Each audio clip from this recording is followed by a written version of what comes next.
11. Consideremos brevemente, por último, el tema de las relaciones entre las fuerzas íntegras, que no han abdicado, y la religión dominante. Para nosotros, el Estado laico, en cualquiera de sus formas, pertenece al pasado. En particular, nos oponemos a uno de sus disfraces, el que en ciertos ambientes se presenta como el Estado ético, producto de una débil, espuria, vacía y confusa filosofía idealista, aliada antaño al fascismo, pero que, por su naturaleza, es tal que puede dar un apoyo comparable, en el marco de un simple juego dialéctico, al antifascismo de un Croce. Esta filosofía no es más que un producto de la burguesía laicista y humanista, sumada a la inflada presunción de libre pensamiento de un profesor de liceo en trance de celebrar la infinidad del espíritu absoluto y del acto puro. Nada hay de real, de claro, de duro, en esta filosofía. 16. Pero si bien nos oponemos a tales ideologías y al Estado laico, tampoco aceptamos un Estado clerical o clericalista. El factor religioso es necesario como fundamento para una verdadera concepción heroica de la vida, la cual debe ser esencial para nuestra lucha.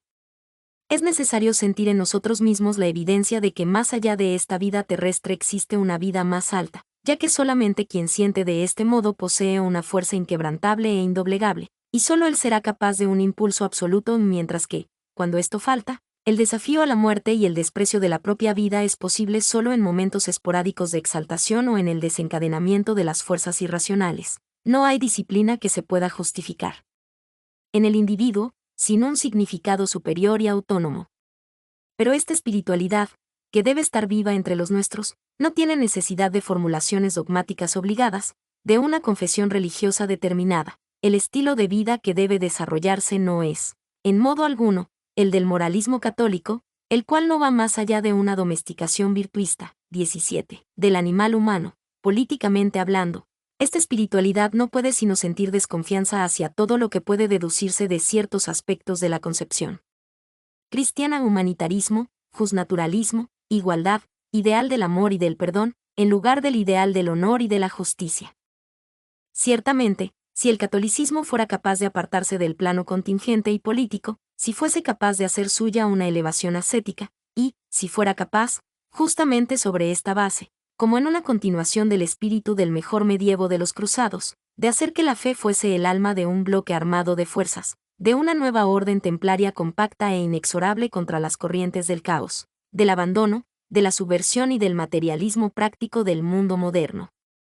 Ciertamente, en este caso, e incluso en el caso en que, como condición mínima, el catolicismo permaneciera fiel a la posición del sílabus, no habría ni un instante de duda en cuanto a la opción a seguir.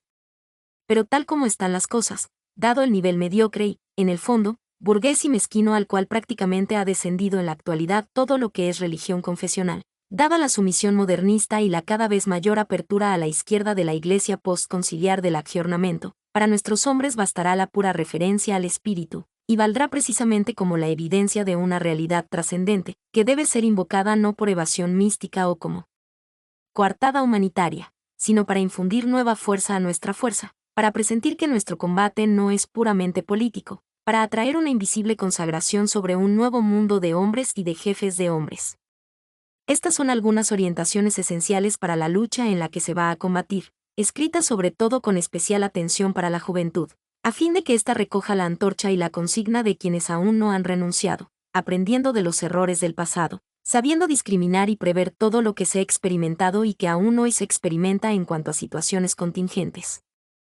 Lo esencial es no descender al nivel de los adversarios, no limitarse a seguir simples consignas, no insistir en demasía sobre lo que depende del pasado y que, aun siendo digno de ser recordado, no tiene el valor actual e impersonal de una idea fuerza. En fin, no ceder a las sugestiones del falso realismo politiquero, problema este de todos los partidos.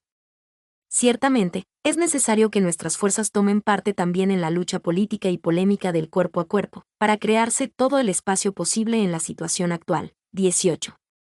Pero más allá de esto, es importante y esencial que se constituya una élite, que, con aguerrida intensidad, definirá, con un rigor intelectual y una intransigencia absolutos, la idea en función de la cual es preciso unirse, y afirmará esta idea sobre todo en la forma del hombre nuevo, del hombre de la resistencia, del hombre erguido en las ruinas. Si nos es dado superar este periodo de crisis y de orden vacilante e ilusorio, Solo a este tipo de hombre corresponderá el futuro.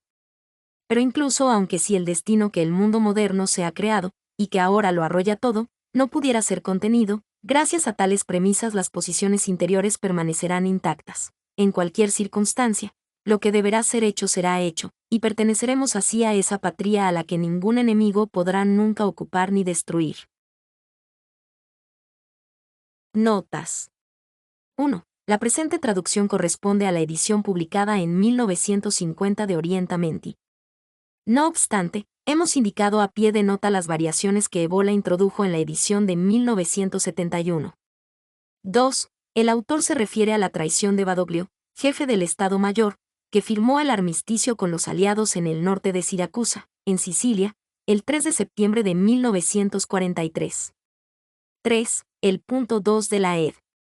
De 1971 comienza así: una tal cuestión supera de hecho las fronteras de ayer, pues está claro que vencedores y vencidos están desde entonces en el mismo plano y que el único resultado de la Segunda Guerra Mundial ha consistido en rebajar a Europa al rango de objeto de las potencias y de los intereses extraeuropeos. Es necesario, por otra parte, reconocer que la devastación que nos rodea es de carácter esencialmente moral.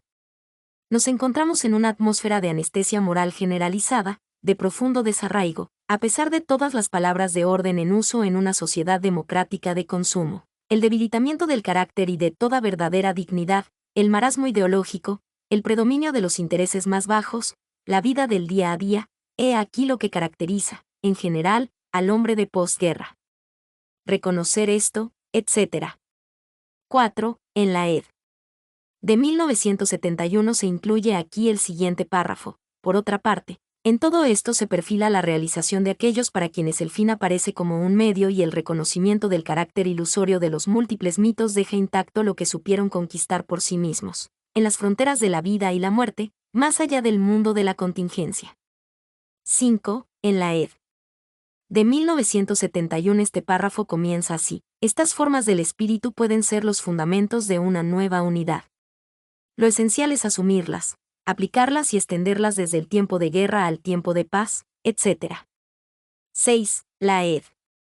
De 1971 dice: esta consigna, que fue la de las fuerzas que soñaron con dar a Europa un orden nuevo, pero que a menudo fue en su realización falseada y obstaculizada por múltiples factores, debe ser hoy día retomada.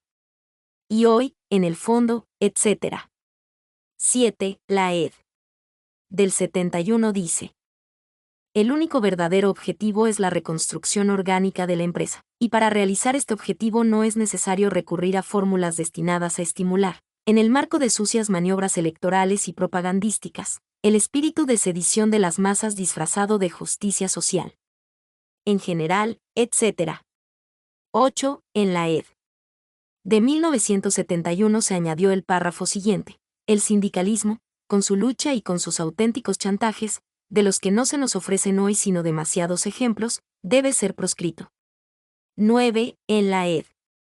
De 1971 se suprimió esta última frase. 10. En la ed.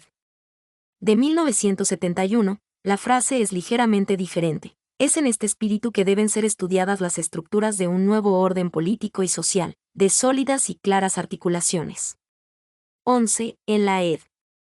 De 1971 se incluye la siguiente frase: por regla general, una nación antaño monárquica que se convierte en una república no puede ser considerada sino como una nación caída. 12. En la ed. De 1971 la frase es ligeramente diferente. Abstracción hecha de que la idea de patria sea invocada entre nosotros, de manera retórica e hipócrita, por las facciones más opuestas, e incluso por los representantes de la subversión roja. Concretamente hablando, esta concepción no está a la altura de la época, pues, por un lado, se asiste a la formación de grandes bloques supranacionales, mientras que, por otro, aparece cada vez más necesario encontrar un punto de referencia europeo, capaz de unir fuerzas, más allá del inevitable particularismo inherente a la concepción naturalista de la nación, aún más, del nacionalismo. 13. En francés en el original. 14. La ed. Del 71 cambia ligeramente. Todo ello, mientras que ya el mejor Nietzsche había indicado una vía para dar un sentido a la existencia, para darse una ley y un valor intangible frente a un nihilismo radical, al encuentro de un existencialismo positivo y, según su expresión, de naturaleza noble. 15. Este párrafo sobre el neorrealismo fue suprimido en la ed. de 1971. 16. La última frase fue eliminada en la ed. del 71. 17. La expresión está tomada de Vilfredo Pareto, 1848 a 1923, autor de un libro titulado El mito virtuista y la literatura inmoral 1911. 18. En la ed. del 71 se añade, y para contener el avance, de otro modo no neutralizado, de las fuerzas de izquierda.